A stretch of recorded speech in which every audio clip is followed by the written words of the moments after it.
Welcome back, everybody, to another Viewers' Questions with the phenomenal, fantastic, delightful and delectable Linda Wright. Welcome, Linda.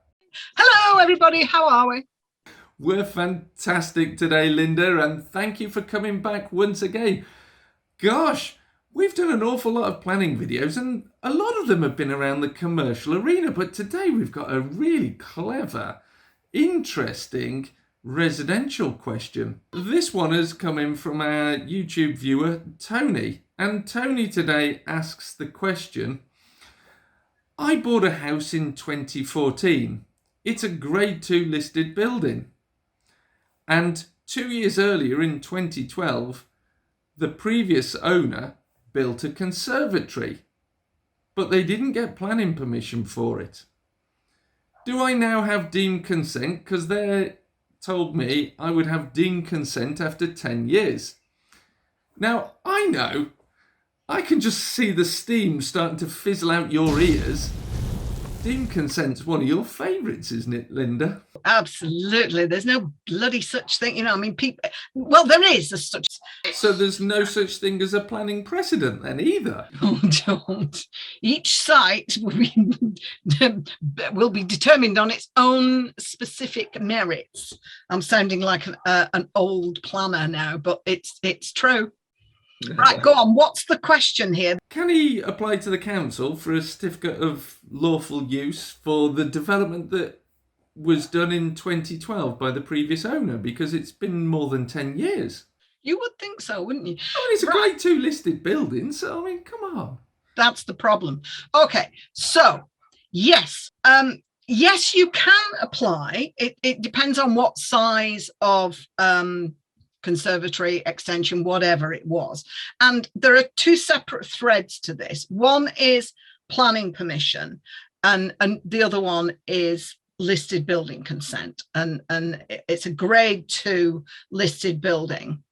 Any listed building that you have, if you are going to do any works, and I mean any works, not extensions, if you're just going to put a bathroom in where there previously wasn't one, not refurbishing an existing, if you're going to take doors out, knock walls down, anything like that, even internal works, even if the interior of the building is not listed on the statutory list, if it's all external, every piece of work that you do to a listed building requires listed building consent. Now, it may be very, very easy to get listed building consent because what you're doing is a minor thing.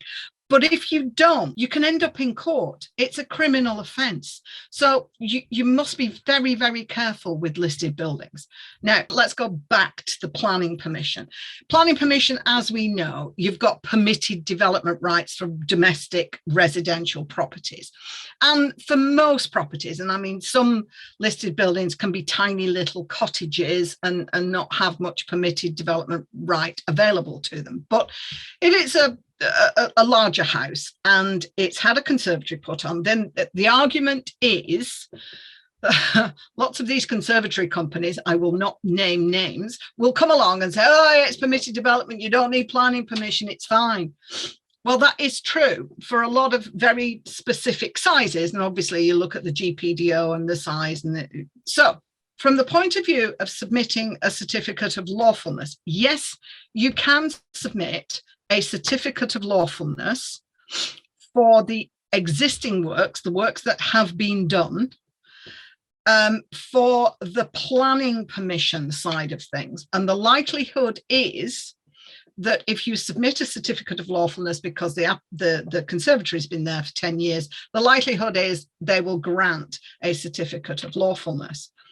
But as far as I know, and I'm happy for somebody out there to tell me that I'm wrong, but as far as I know, under the Planning, Listed Building and Conservation Act, I am not aware of any facility whereby you can submit a certificate of lawfulness to a listed building, i.e. that you can get listed building consent under a certificate of lawfulness, because any works that is done potentially is a criminal act.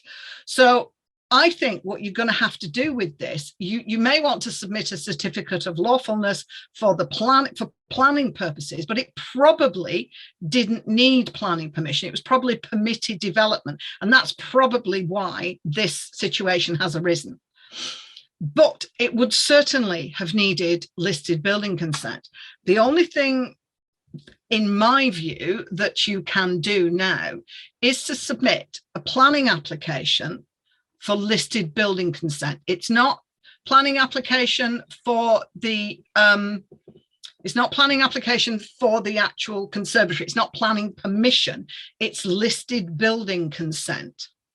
So, but I have to tell you, I don't think you can get in the listed building acts under section 26H, you can do a certificate of lawfulness for proposed works. Now, I'm not quite sure how that works for listed buildings, but if it's deemed to be not relevant or so minor that it's not going to impact the listed building, then presumably that can be issued. But I can't find anywhere, I've not seen anywhere, where it says there is a certificate of lawfulness for existing works. I think what you're going to have to do is submit an application for retrospective listed building consent, which in and of itself is not something you would often see. So I think you'd have to submit a planning application if you want to go down this route. Obviously, if you're selling the property, and you will get prospective purchasers, solicitors saying, well, where's your listed building consent for this? They might not. They might be happy to have an indemnity insurance policy, but it may be that you would have to pay out, I don't know, 300 or 400 quid for that to indemnify them against possibly having an enforcement notice served. But to be perfectly honest, the reality is, after 10 years, the likelihood of the council coming around and serving an enforcement notice, it's highly unlikely. But it's just this issue of how strong any purchasers, conveyancing solicitors are going to be because you've not got listed building consent. So you can submit a listed building consent now, but you run the risk that, number one, they could want amendments. Number two, they might actually refuse the application.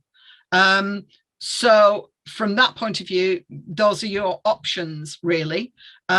Keep quiet and hope that nobody worries about it because it's been there for 10 years. Hope that a prospective purchaser does the same as you did and just said, well, it'll be all right. I mean, the fact is, you never believe what a seller says.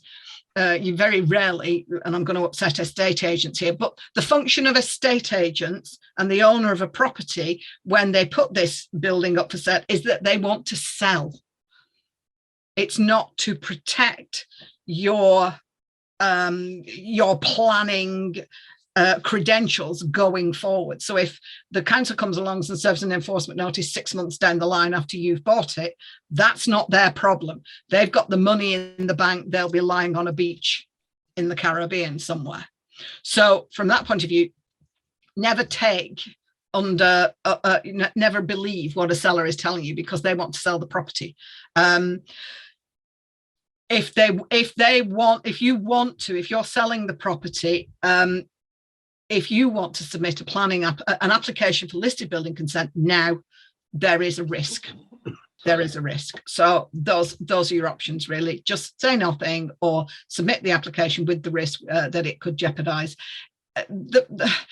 The fact is, it's unlikely. It depends on the council and it depends on how special the building is and what the design of the conservatory is. If it's, sort of... It would depend on Heritage England's approach to the building, as you say, and its specific architectural interest and what might or might not have been impacted as a result of it. So I think you make a good point. A lot of solicitors, I mean, there are a lot of conveyancing warehouses out there, and they're just paralegals passing through conveyancing matters. I did a video on why a solicitor's so slow, and the point you make there is with this in the conveyancing process, I would ensure the defects as it might be flagged by a purchaser's solicitor. And I certainly wouldn't be popping my head up at this point and go, can I have planning permission? Because one of the consultees on the planning permission is Heritage England. So they're going to see it, and then if you've not approached them for permission in the first place, they're going to go... I doubt that they're going to be too fussed, to be honest, if it's only a conservatory. I mean, it depends on the special nature, the listing. The nature of the building. Of the building itself, and we don't know that at this stage. Totally. Well, Linda, fantastic answer once again. And if you've not already, make sure you give Linda a bit of a thumbs up, drop a comment with your questions in below. And 3 out of 4 people who watch the videos on this channel are not subscribed. If that's you, why not? Well, why do we bother? If you subscribe, well, I don't know. Shall we just go to the pub?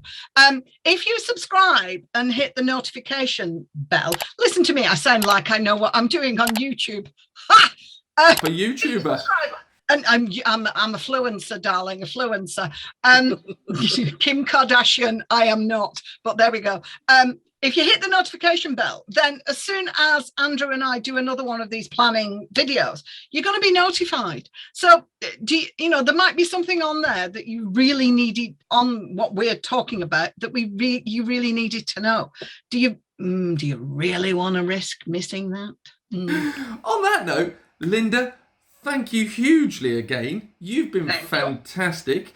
And make sure you do hit that subscribe button and the bell icon, because we will imminently be talking about the National Planning Policy Framework, all 338 pages of it, and coming to you with what this means for property investors and developers.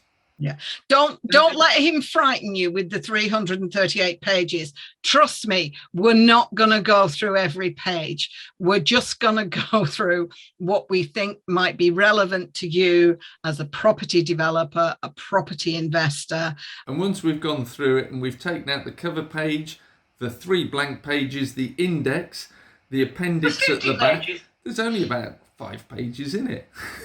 So, I wish. Don't we just. Stay tuned, everybody. We look forward to seeing you in the next video. Thank you very much, Linda, once again. Thank you very much, Andrew. Nice to see you all. Bye.